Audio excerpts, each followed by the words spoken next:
Lena Reyes Geddes was born on the 26th of August, 1960 in a small town in Mexico. She had ambitions to pursue greater things in life. Lena was an accomplished ballerina and, with a degree in international business, she had hopes of breaking into the business world to become one of the greatest business tycoons across national boundaries. Her love for international business influenced her choice for a life partner. Growing up, she wanted to share her life with someone who would love her just as much as she does him, and also, she wanted someone who sailed the same career ship as her. In 1996, 35 years old Lena Reyes Geddes left her native town in Mexico to the United States in search of greener pastures and hopefully to get to meet people who shared the same business mindset as hers. While learning and developing her skills, she waited for her right type of man. That same year, in 1996, she met Edward Geddes in New Mexico. Edward Geddes was 25 years her senior and was everything Lena Reyes wanted in a man. Aside from his appealing physical qualities, he was a business owner and knew the in and out of the business world. Lena Reyes at that point fell in love with Edward and felt she could eventually have the future she had always wanted. They started dating, and 6 months into their relationship, they got married and moved into an apartment in Youngstown, Ohio. Although, it is unclear what she did after this and whether she was able to keep up with her career. 2 years later, on the 8th of April, 1998, Lena Reyes Geddes had planned to travel back to Mexico to visit her family, with the journey taking her via Texas by plane. Lena prepared for her journey as she supposedly packed a blue sleeping bag as a gift for her young cousin before leaving. However, the day ended and Lena Reyes Geddes never arrived to Mexico and no trace of her could be found. Her relatives in Mexico were frantic with worry when her flight never arrived at Mexico. As days, weeks, and months passed by, the Reyes family still could not get a hold of Lena Reyes Geddes. When they contacted Edward Geddes to know what had happened to his wife, he said he had not seen her since she left on the 8th of April, 1998 to visit them in Mexico. Her family became worried and had a feeling that something was wrong because it was unlike Lena to vanish with no trace. They then called the police in Ohio to report their daughter and sister missing. Edward Geddes, on the other hand, initially failed to file a missing person report until 6 months later in October of 1998 did he inform the police that his wife was missing. The first suspect in the case was Edward Geddes. He was brought in for questioning by the Youngstown police in October 1998. When he was asked about his missing wife, Edward Geddes told the state investigators that he last saw her when he dropped her off at the airport in Pittsburgh. He said Lena Reyes Geddes carried a suitcase, a cosmetic case, and a blue sleeping bag that he said was supposed to be a gift for her young cousin. He mentioned to the investigators that he kissed his wife goodbye outside the airport and that was the last time he saw her. With no evidence pinning him to Lena Reyes Geddes' disappearance, the police struck out Edward Geddes as a suspect. Authorities in Ohio did all they could to find Lena Reyes, but no leads were ever found and the case slowly dwindled and went cold. Meanwhile, on April 20th, 1998, in Garfield County, Utah, a civilian passing through State Route 276 milepost stumbled upon something suspicious at the Maiden Water Spring, near Lake Powell and Tickaboo. They stopped and walked over to the odd-looking item and soon realized it was a large bundle, roughly the length and dimensions of a human body, which had been discarded just off the side of the road. At that point, the passerby contacted the local Garfield County Sheriff's Department, and within minutes, officers were quickly dispatched to the scene. The officers approached the bundle and noticed whatever was inside was wrapped in a children's rug, which had a design of houses and roadways on which children could play. They then began to unroll the large rug and soon discovered a sleeping bag inside. Inside the sleeping bag was a patchwork of various plastic trash bags secured with duct tape and bound with rope.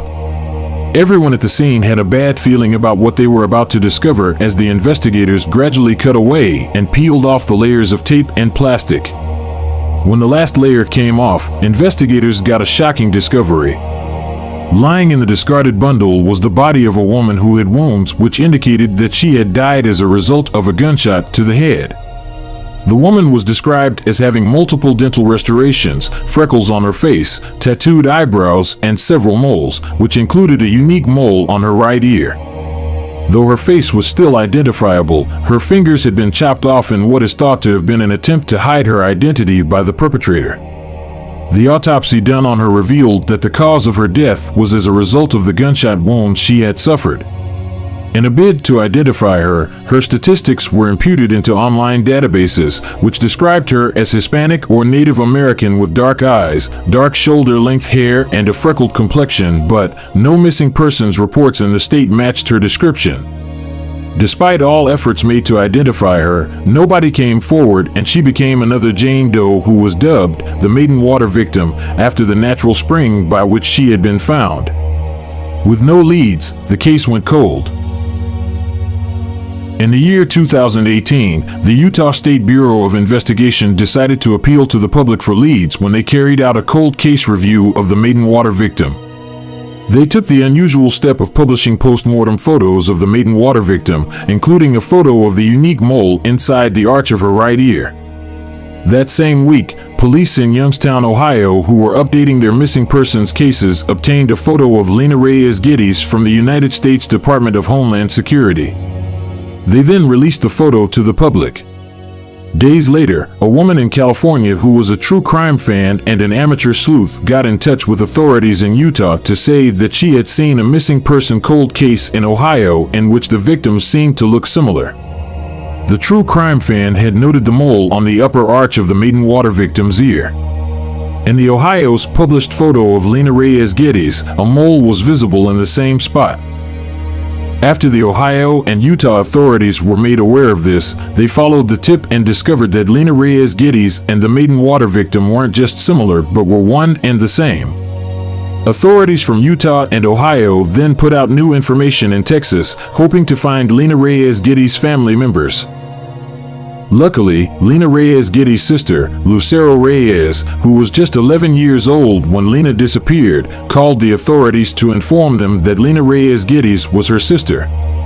In order to ascertain that fact, provision was made for Lucero Reyes, who traveled over 300 miles to Monterrey, to the United States consulate nearest to the family's home in San Luis Potosí, so that authorities could obtain a sample of her DNA. After the DNA testing was done, the Maiden Water Jane Doe was confirmed to be her missing sister. Now that the detectives knew who and where Lena Reyes Geddes was, they started an investigation to find out who killed her. Initially, the officials with the Utah Department of Public Safety wondered if she had been murdered by Scott Kimball, a convicted serial killer at the time who is still serving a 70-year sentence imposed by the state of Colorado after killing 4 people, including his uncle between 2003 and 2004. 3 of his victims were found in remote areas of Colorado and Utah, and there seemed to be a number of similarities between how his victims were killed and found and how Lena Reyes was. For instance, the cause of Lena's death matched that of Scott Kimball's victims, and Scott Kimball had also discarded bodies by wrapping them up. One time, Scott Kimball had tied one of his victims' hands with a complex knot system that matched Lena's crime scene. He had also previously used a child's play mat to dispose off a body. Scott Kimball's former wife and son had made statements alleging they saw him purchase a rug similar to the one used to wrap Lena Reyes Geddes' body. The detectives were piecing obvious facts together and were at the verge of unraveling the mystery behind Lena Reyes' death. A warrant for his DNA was then filed in Logan County, where Scott Kimball told Colorado investigators that he had killed 21 people, explaining that one of them was a hitchhiker on a bridge near Haight, Utah, in 1998 or 1999. Haight, Utah was about 10 miles from the recovery site of Lena Reyes Geddes. Scott Kimball said he had been at a family reunion in Bryce Canyon, Utah, around the time of the murder. Detectives were hopeful that Scott Kimball could actually be Lena Reyes Geddes' killer. However, their hopes were quickly dashed when they interviewed Scott for over 2 hours and realized he did not know anything about the crime scene where Lena Reyes Geddes was found. The detectives, who were disappointed, were forced to rule him out as a suspect when his DNA didn't match with the one at the crime scene. The investigators then concluded that the glaring similarities between his victims and Lena Reyes Geddes were merely coincidences. After Lena Reyes Geddes was identified, people who knew her and her husband in Ohio came forward with some tips that suggested Edward Geddes as the murderer. In 2019, investigators decided to try the new techniques in DNA analysis which were making headlines at the time, following the eventual solving of the Golden State Killer case. The West Jordan Police Department then used an MVAC, a device similar to a shop vac, to extract genetic evidence on the rope that had been used to bind Lena Reyes Geddes. During the genetic evidence extraction, 2 different genetic samples belonging to 2 different individuals were found on the rope. This caused confusion for a while until it was later realized that one of the DNA sample belonged to a not expert who detectives consulted on the case. He had accidentally added his own DNA to the sample on the rope and contaminated it. Regardless, investigators were able to isolate another piece of genetic material that appeared to have belonged to Edward Geddes. Unfortunately, Edward Geddes had died by suicide in Nevada in 2001, 3 years after Lena Reyes Geddes was murdered. It became impossible to directly compare his DNA to the one found at the crime scene because, after his death, he was cremated. However, in order to ascertain that the DNA sample found on the rope really belonged to Edward Geddes, a company called Pure Gold Forensics used familial DNA from 3 of his living relatives, one of them being his son. The DNA testing came out a match to the DNA found on the rope used to tie Lena Reyes Geddes. In 2022, the Utah State Bureau investigation then considered the Lena Reyes Geddes case solved and Edward Geddes to be the murderer. Unfortunately, he died by suicide, taking the question of why he killed his wife to his grave. It is no doubt that Edward Geddes went to a great extent to cover up his involvement in the crime and to ensure Lena Reyes Geddes' identity remained a mystery, seeing that he had cut off her fingers and traveled over 1,800 miles to dump her body in Utah where she had no ties. Some people speculate that Edward Geddes might have been a controlling man who often abused Lena Reyes Geddes and made her uncomfortable. This photograph of the 2 shows Lena looking uncomfortable while Edward Geddes could be seen grasping her firmly by the shoulders.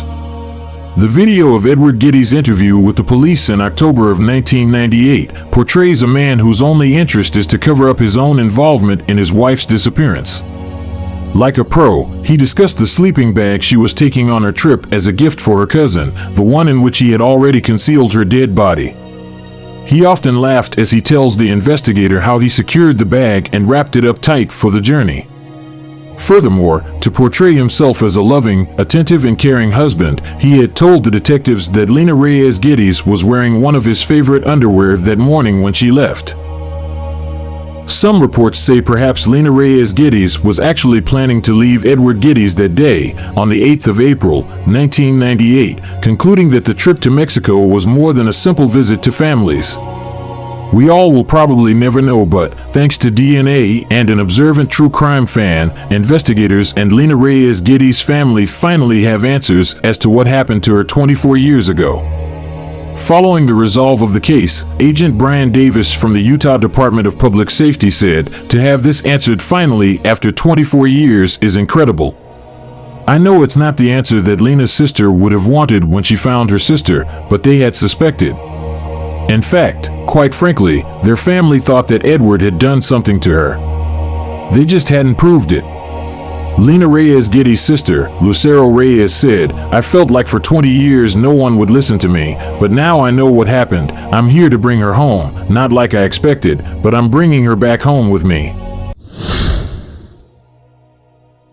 On Friday, August 13, 1982, around 2 p.m., 17 years old, Yayanula Lucy Yayani was playing the summer hit single Forget Me Nots by Patrice Rushen's on the stereo, filling her family's London home in Hampstead with the smooth, cheerful rhythms of the American soul singer. Lucy was enjoying having the home to herself.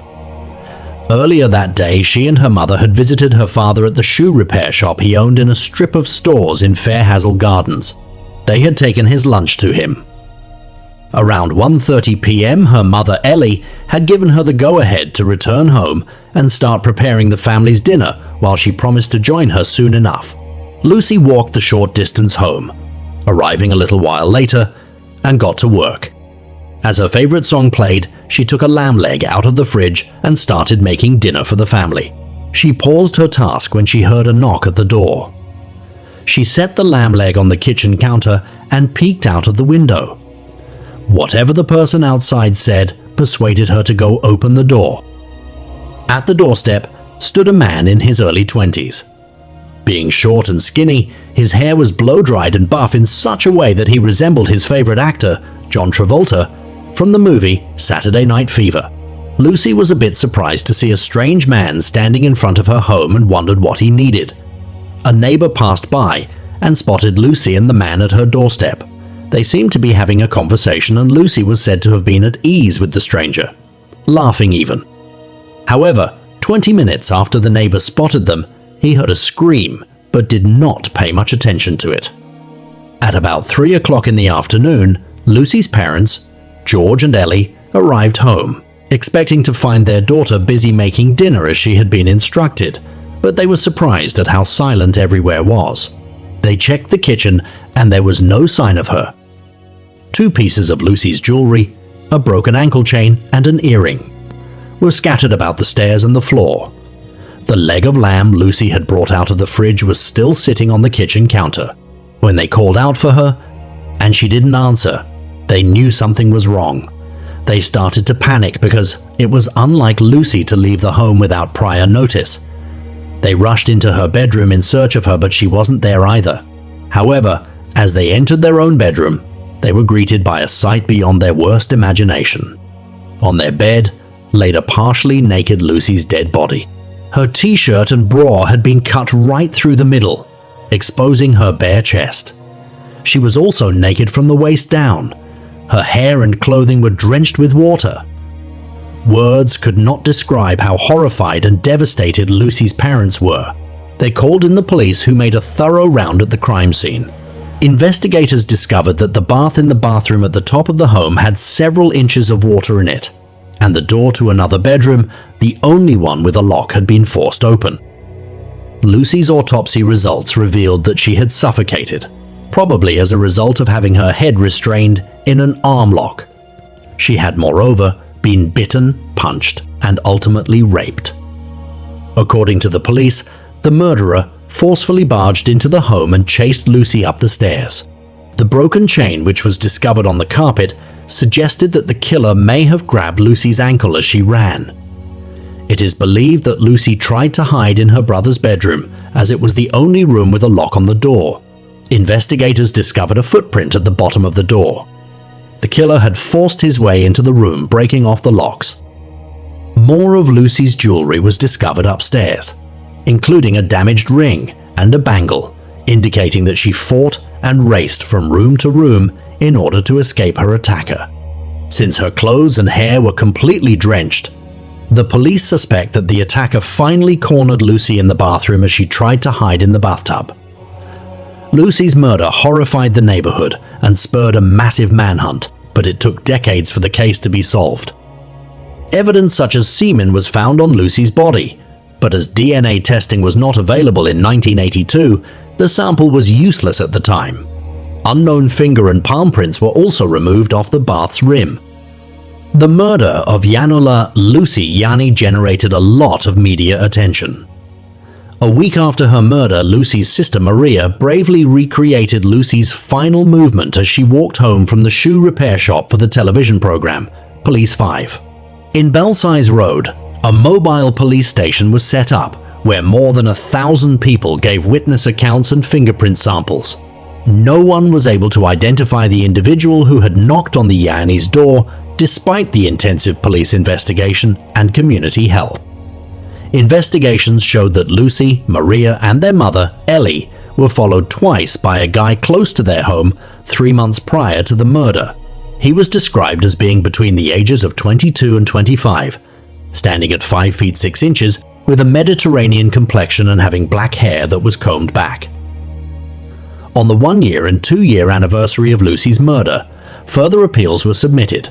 In 1984, on BBC Crime Watch, a composite sketch of the man Maria and her mother had seen was displayed. The case was once again featured on BBC Crime Watch in 2000, however. This time, there was no resolution. In 2003, 5,000 appeal flyers were distributed to nearby homes and a £10,000 reward was offered for anyone who had a vital lead that could pinpoint the culprit. Metropolitan officers and scientists have routinely examined Lucy's murder case over the years to see if advancements in forensic science would offer some clues. An incomplete DNA profile for a semen stain on the bedspread where Lucy had been discovered was taken by a scientist in 1999. Additional testing revealed that it matched the fragment of DNA retrieved from Lucy's body.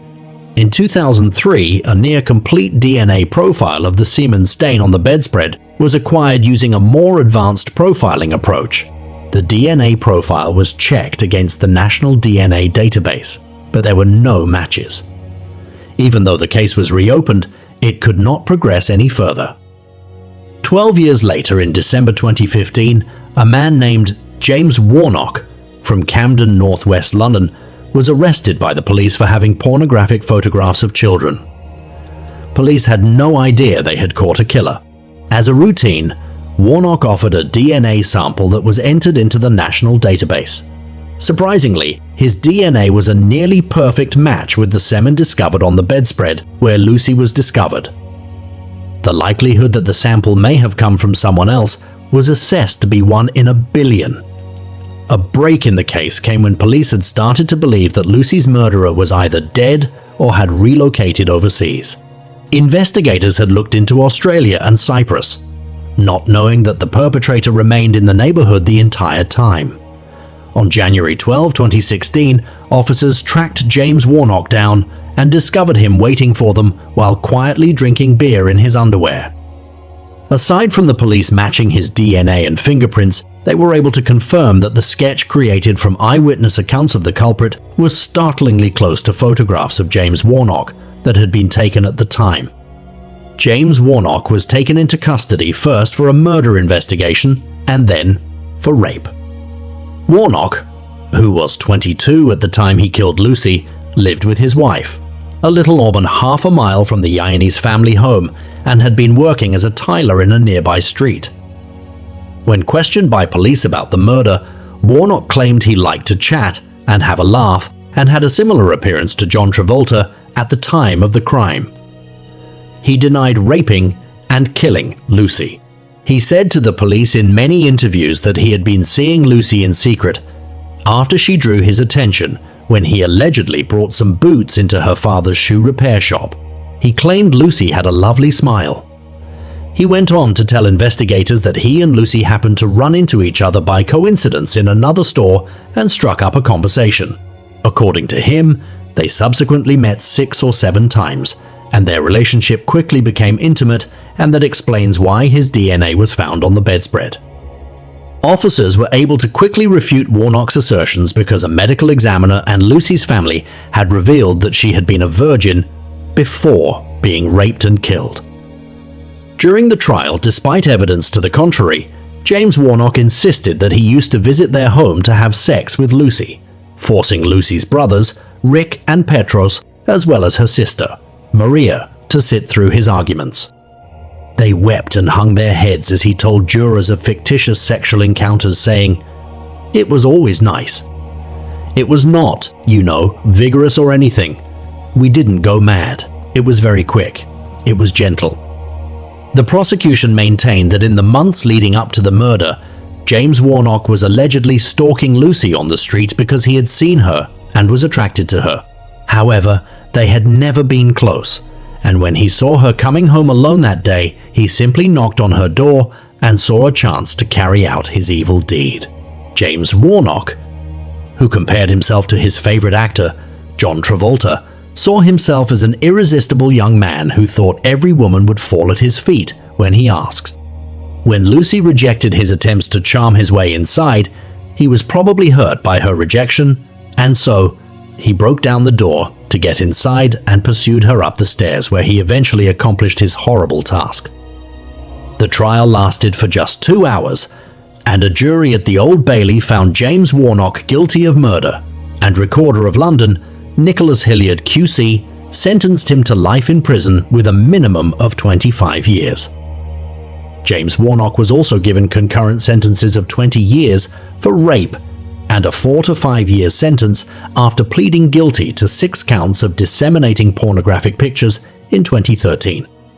Lucy's brother Rick claimed that the incident had left the family forever damaged. The magnitude and horror of what happened that day is indescribable. We never gave up hoping and are truly grateful to the police for finally bringing him to justice, Rick said. Thank you all for watching. Let me know what your thoughts about this case are in the comment. Sherry Black, a cherished great-grandmother, was brutally murdered in November 2010, shocking the neighborhood of South Salt Lake. Utilizing every tool at their disposal, investigators followed leads and questioned suspects to determine who would have perpetrated such a heinous murder and why. But for almost 10 years, the case would remain unsolved and justice was elusive. Now, the police has the suspect, and the reason he killed Sherry Black will shock you. Sherry Way Casey Black was born on the 14th of October 1946. Before her murder, she was married to Earl Black, her high school sweetheart. They have one daughter, Heidi Miller, who subsequently married and blessed her parents with many grandchildren. Before her unfortunate demise, Sherry had a very active role in her daughter's life as well as the lives of her 6 grandchildren and newest great-grandchild. Her first grandson had just arrived in Chile to start his mission for the Church of Jesus Christ of Latter-day Saints, and she was expecting another great-grandchild. Unfortunately, the evil ones wouldn't allow her live to meet her second grandchild. On November 30, 2010, Sherry Way Casey Black was murdered in the little bookstore she owned on her property in South Salt Lake City, Utah. She had been assaulted and stabbed before her husband, Earl, returned from a conference meeting late at night. Earl instantly dialed 911 for assistance. At the first phase of the investigation, the detectives concluded that the victim did not know the person who killed her and that the murder was an unplanned, random act. The South Salt Lake Police Department started a thorough investigation into Sherry Black's case, going about the neighborhood and asking the locals if they had heard or seen anything suspicious. While this was going on, Earl Black spent a significant amount of the evening in the police headquarters being questioned, as is customary in a case of this nature. The crime scene was searched for hints by detectives from the South Salt Lake Police Department and the crime scene responders from the Utah Bureau of Forensic Services laboratory system. They also reviewed surveillance footage from nearby cameras, spoke with locals and business owners, and processed the building for evidence. They discovered that the perpetrator was hurt while committing the murder and his blood was unknowingly left on a doorframe. A DNA profile was created using this blood after it had been submitted for forensic analysis. 10 years later, this would be necessary to crack the Sherry Black's cold case.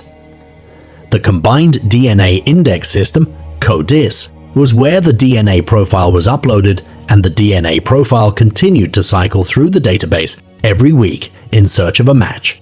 Sadly, no match was ever discovered.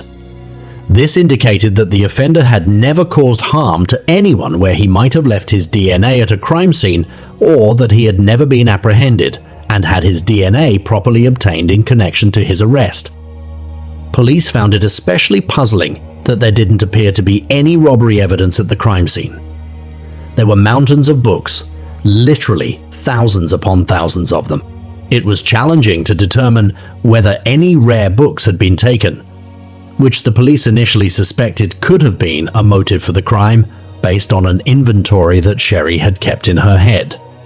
There was still money in the cash register, and there were lots of valuable items that could have been taken but weren't. In order to ascertain what might have been left behind by the culprit and what belonged to Sherry, the investigators also talked with the family. Debbie Way Casey, Sherry Black's sister, stated that Sherry and Earl had been married since high school and had a very close bond. Their home was described as being always peaceful by neighbors. Everyone appeared to enjoy them. Her brother claimed that the bulk of her company's activities concerned online book sales. He never overheard her discussing problematic interpersonal or commercial ties. Nothing about Sherry's life or her work would make her particularly vulnerable to becoming a victim of a violent crime. Sherry is quiet. You'll hear that from people. Very unassuming, kind, and friendly though, and really knew her stuff. She knew books and she was successful at what she did. She had a good reputation in the trade for being honest and having integrity, said Kurt Bench, one of her colleagues in the bookstore business. The following year after Sherry Black's murder in February 2011, the Black family and the South Salt Lake Police Department solicited the help of the Vidocq Society, a non-profit organization that offers top-notch consultation on homicide investigation. The specialists visited Salt Lake City to examine the case. The experts thought the attacker was familiar with the victim. Even though the interaction was really brief, the crime was planned, and it had a sexual motivation. They also believed the culprit was a younger person, no more than 19 years old, who frequented the neighborhood. According to the expert, if the culprit was older, he was likely mentally challenged to have committed such a heinous crime. The Unified Police Department of Greater Salt Lake was also contacted for their assistance by the South Salt Lake Police Department, although their assistance was only restricted until 2015 when the South Salt Lake Police Department hired Unified Police Department cold case detective Ben Pender.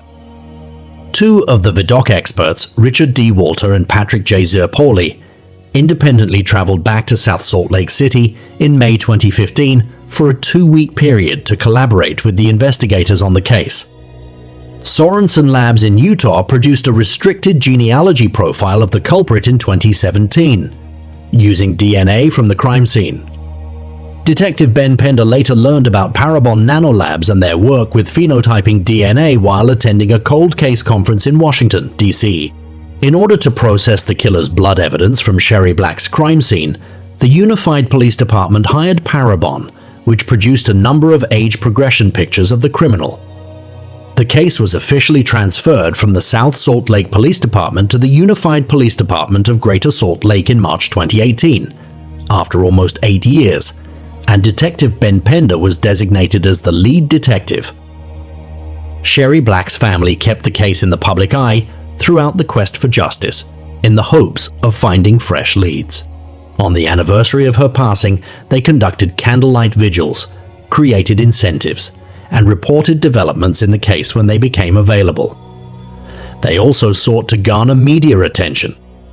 Detective Ben Pender started using the help of Parabon Nanolabs to perform genetic genealogy in October 2018.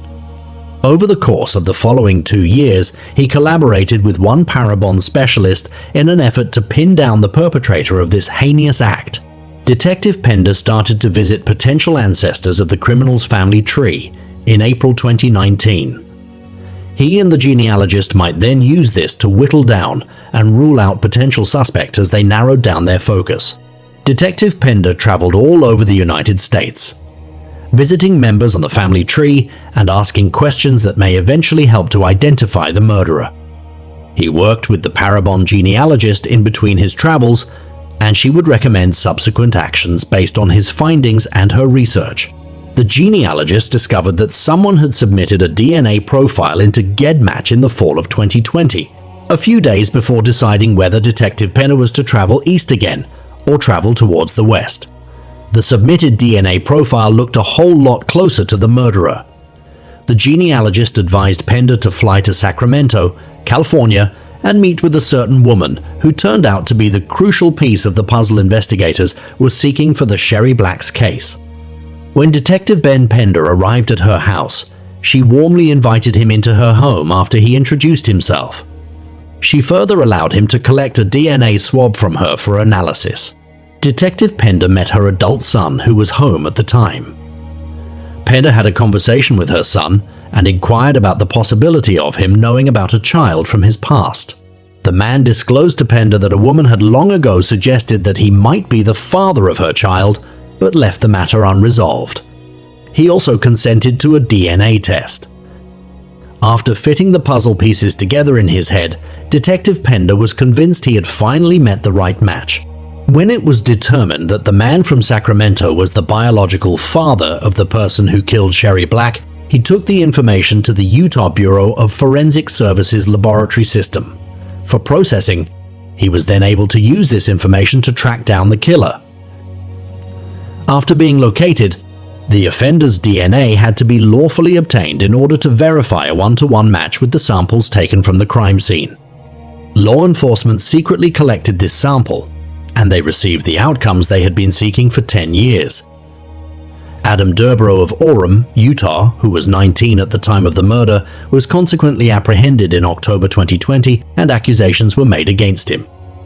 When asked why he did what he did, Adam Durbrow said, "I went into the bookstore. I had no intention at all to do anything. It was a bookstore. I'd love books. I don't know why this happened." Following his arrest, Sherry Black's grandchildren spoke to the judge about how Adam Durbrow caused them trauma and how their grandmother's passing affected their lives. They further claimed that their mother and grandfather suffered even more grief as a result of Sherry Black's death. They then requested a life sentence for Durbrow without the possibility of parole and said they did not want to worry about the whereabouts of the person who killed their grandmother any longer. "For 11 years, I've had to live without Sherry. My life will never be the same. She was beautiful and caring, as everyone has stated. What a wonderful woman she was. But I don't have her anymore. Instead, I have the memory of coming home and finding her. That's what I have left." Earl Black said in court. Adam Durbrow avoided a trial by entering a guilty plea a year later. 4 months later, he was given a life sentence without the possibility of parole. Marcelina Liza was rushed to a Pensacola, Florida hospital without knowing what had happened. Unfortunately, it was too late because she passed away the next day, which was December 31st. According to an autopsy, the young child had sustained a head injury. But what actually transpired on that terrible night? And what caused poor little Marcelina to suffer such tragedy? Hello and welcome back to Mystery Detective, your go-to channel for everything cold cases and mysteries. Stay with us as we explore this mystery which took 21 long years to be solved. Niceville, Florida is a place renowned for its cozy small-town atmosphere. There, residents can explore a variety of recreational and historic sites in a generally tranquil environment. Imagine taking a stroll through a park or stopping by a historical site that has been preserved. The locals are typically friendly and hospitable, which frequently contributes to the town's reputation as being nice, not just in name, but also in spirit. The city's peace is, however, somewhat counterbalanced by the crime rate, which, while not alarmingly high, is present. In this ostensibly tranquil setting, occurred the tragic case of Marcelina Liza. On December 15, 2000, the world welcomed Marcelina Liza into it. She entered Mary Jean Liza's life and brought the happiness. Marcelina developed into a lively young girl in her brief existence. Her dark hair and chubby cheeks framed her wide, inquisitive eyes. As of 2002, she was living in Niceville, Florida, in her mother, Mary Jean Liza's tender care. Her father's identity is still unknown. Marcelina, a cheerful toddler, resided in a tight-knit neighborhood with her mother. Unknown to anyone, young Marcelina will unfortunately soon face darker times. Life appeared to be a routine for Marcelina Liza and her mother, Mary Jean, in their Niceville, Florida home on the morning of December 30th, 2002. Routines for a 2-year-old typically revolve around the little pleasures in life, like breakfast and playing with a favorite toy. Like any other day, Marcelina's would have started with her mother, Mary, tending to her as she had done every day since she was born. However, December 30th, 2002 was tragically unique, when Marcelina experienced a seizure and lost consciousness. Her mother Mary noticed a startling and unsettling change. In a fit of panic, Marcelina was transported to a hospital in Pensacola, Florida. Despite the medical team's best efforts, Marcelina's condition was critical at this point, and there was little hope. Marcelina tragically passed away the next day, on December 31st, 2002, at the young age of 2 years. Her mother felt the crushing weight of this loss right away. Her sorrow was intense and real. Those close to Mary immediately alerted the authorities to the emergency because it appeared that Marcelina's death was a homicide. As soon as Marcelina's tragic death occurred, investigators flocked to the area. They started by interrogating Mary, Marcelina's mother, as well as the hospital staff who had treated the young child. A disturbing picture quickly became apparent. There were numerous wounds on Marcelina, including 18 bruises all over her frail body. After an autopsy, the medical examiner concluded that she had died of blunt force head trauma, which was consistent with homicide. The police had no leads or additional suspects at the time. They grilled Mary hard, trying to get to the bottom of what had happened to Marcelina. Mary, however, insisted that she was unable to recall any details of the incident and that she was ignorant of the manner in which her child had died. Mary's story changed on November 6, 2003, during a subsequent round of questioning. She admitted to the police that she may have lost consciousness out of rage and unintentionally hurt her child. Due to her remark, Mary was now the main suspect in Marcelina's death. However, establishing her guilt wasn't an easy task. She could not be definitively linked to the crime by the available evidence. Investigators conducted a thorough investigation and spoke with numerous witnesses. They discovered that Mary had a reputation for having a severe temper, but there was no prior information about her having blackouts. This new information was helpful, but it was still insufficient to positively identify Mary as the murderer. Marcelina's case heartbreakingly started to stall as the leads grew stale and the evidence remained circumstantial, ultimately becoming a cold case that left the community searching for answers and justice for a young life taken abruptly. Even though it had been almost 2 decades since the tragic death of Marcelina Lisa, Captain David Allen of the Okaloosa County Sheriff's Office had not forgotten about the case. And his team of hard-working detectives wasn't prepared to let this cold case remain unsolved. They determined that it was time to re-examine all of the evidence related to Marcelina's passing after nearly 19 years. The team took a methodical approach. They desired to approach the evidence with fresh eyes, challenging all of their presumptions and casting doubt on others. For a new assessment of the case, they contacted the medical examiner's office. Could the initial analysis have contained an error somewhere? Captain Allen and his team were eager to learn the answer. There was a significant development in April 2021. A painstaking autopsy of Marcelina's remains was performed by the medical examiner, who made the tragic discovery that the young child had suffered from shaken baby syndrome. This condition typically occurs when a parent or caregiver shakes a baby or toddler violently out of frustration or anger, which is frequently sparked by a child's persistent crying. The child's brain moves back and forth within the skull as a result of this violent shaking, resulting in bruising, swelling, and frequently fatal bleeding of the brain. The reevaluation of this case took into account factors other than just the medical aspect. The team of detectives led by Captain Allen were aware that they required more. They dug through old records and conducted fresh interviews. They suddenly found themselves knocking on doors and conversing with individuals who might be able to provide the final pieces to this terrible puzzle. When Marcelina passed away, her mother reportedly told investigators that she had blacked out and was unaware of how her daughter had died. But as more witnesses came forward, the investigators began to hear a different account. For the first time in almost 2 decades, the pieces of the puzzle were coming together to form a coherent and unsettling picture as the evidence mounted. Captain Allen, who had the newly obtained evidence and testimonies in his possession, addressed the media, saying, "Based on the evidence we had and new interviews, we were able to submit an arrest warrant for felony murder on the mother. One can only imagine Mary Jean's shock when police officers showed up to take her into custody on September 23, 2022, almost 20 years after the tragic death of her daughter, Marcelina. After her daughter passed away, Mary relocated to California.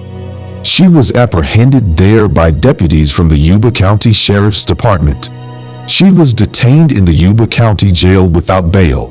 She was later returned to Okaloosa County, Florida, by the authorities, where she would be charged with at least one charge of murder. Okaloosa County Sheriff Eric Aiden expressed the fervent desire of his detectives to solve these unsolved cases. For them, it's more than just a job. They are committed to searching for every piece of information that might reopen a case that has stagnated because they are passionate about their role in delivering justice. A nearly 20-year-old tragedy has been given new life in this case, thanks to the investigators' tireless efforts, which potentially brought closure and justice for young Marcelina Leza. 1985 born, Mary Jean Leza was caught in the eye of a terrifying storm. She was a 38 years old Asian or Pacific Islander woman. Mary resided at 2324 Prytania Circle in Navarre, Florida, for a few years following the passing of her daughter. Mary appeared to live a normal life, but she was notorious for having a hot temper. Her relationships were characterized by this quality, which cast a negative light on many of her interactions. Her temper was more than a simple annoyance. It was a dominant personality trait that could explode violently. Sadly, no one in her life seemed to be able to control this aspect of her. Although Mary had no history of criminal activity, her temper has now tragically come into conflict with the law. Given that she has never been convicted of a crime before, she is at a dark crossroad that no one would have predicted for her. Friends, neighbors, and other members of the community are still processing the shocking incident that resulted in her arrest. To find out what went so horribly wrong, the police were contacted right away. The tragic circumstances surrounding the death of the young child, Marcelina Leza, are revealed by the details of this story.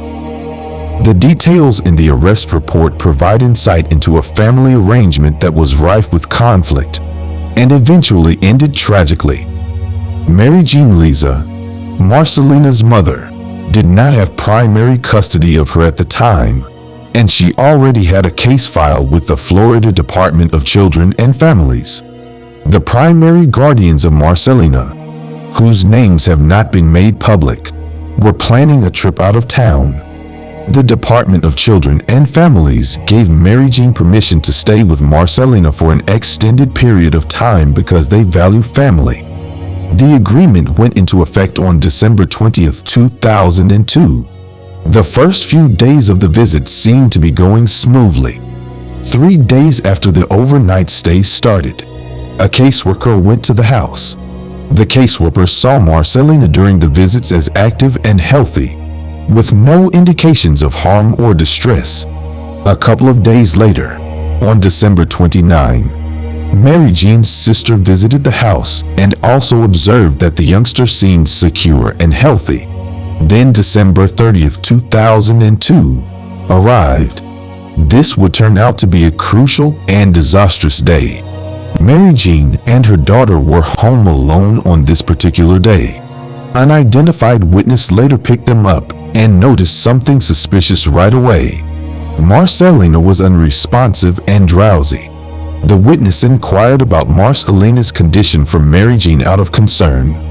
Mary Jean responded by stating that Marcelina had been ill for a few days. Mary Jean had not taken her daughter to the doctor despite the illness. The day went on, and the situation got worse and worse. A terrifying turn of events occurred after Mary Jean changed Marcelina's diaper. Marcelina started to convulse and her breathing stopped. The witness and Mary Jean hastily drove the young girl to Twin Cities Hospital in Niceville in an effort to get medical help. When she was being examined, They found that she had a total of 18 contusions. A subsequent CT scan revealed persistent blood clots on the surface of the brain and signs of brain shrinkage. She was consequently transferred to Sacred Heart Hospital in Pensacola. But tragically, she did not survive. Mary was detained without bail while she awaited her court date and was forced to spend time in the bleak Yuba County Jail. There, she was listed under the official name Mary Jean Leza. She was given a date to put on her calendar, February 13, 2023, as the seriousness of her predicament grew more and more apparent. The date was supposed to be a pre-trial conference rather than a trial. It was a significant stage in the legal procedure. The prosecution and defense would meet before the judge during this crucial pre-trial conference. Usually, they talked about the evidence, thought about possible plea deals, and set the stage for how the trial might proceed. This conference would be a turning point in Mary's life, possibly determining the course of her future. The specifics of what happened during Mary's pre-trial conference are currently being kept a closely guarded secret because they have not yet been made public. Sheriff Eric Aden didn't think twice about taking a few minutes to address the neighborhood about the unsolved murder of Marcelina Leza. He acknowledged the investigators at the Okaloosa County Sheriff's Office for their unwavering commitment. He specifically expressed his appreciation for the Criminal Investigation Division's steadfast dedication to the case. Sheriff Aden emphasized that he and his co-workers have a strong desire to re-examine old cases. They take a firm stance. Even if there isn't a quick fix, they are committed to looking, learning, and probing. Their goal is to gather any piece of knowledge or tiny piece of information that could bring them one step closer to solving the cold cases. This spirit of tenacity is best exemplified by the Marcelina Leza case. It was evidence of the lengths the team would go to see that justice was served.